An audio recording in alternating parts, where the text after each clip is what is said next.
isang ilog, yung mga tawag dito, yung mga bato pastor na madalang daanan ng tubig.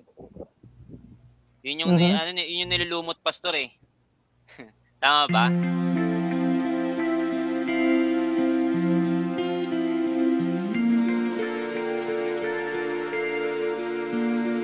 Nakita ko yung backsliding na hindi naman talaga siya literally aalis ka lang simbahan.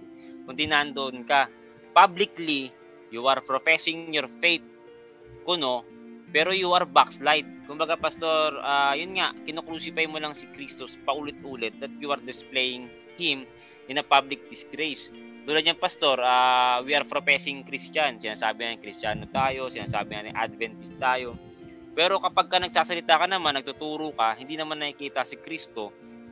Kumbaga pastor, hindi siya yung pinagmamalaki mo sa mga tao. You are tag dito, parang para sa akin nakikita ko siyang parang backsliding. At dito nga, makikita rin natin na kadalasan kapag ganito yung ating nagiging practice, kumbaga pastor, yung mga sermons natin hindi naging Christ-centered, yung ating pagiging Kristiyano ay stagnant. Doon nga tayo pastor nagiging backslide. Katulad kasi pastor yung sa isang ilog, yung mga tawag dito, yung mga bato pastor na madalang daanan ng tubig. Yun yung yun yung nilulumot pastor eh. Tama ba? Yung madalang daanan ng tubig, yung mga naka-stagnant lang yung tubig, yung hindi tuloy-tuloy yung ng tubig. Yes. So, pastor, tama. Yun yung madulas.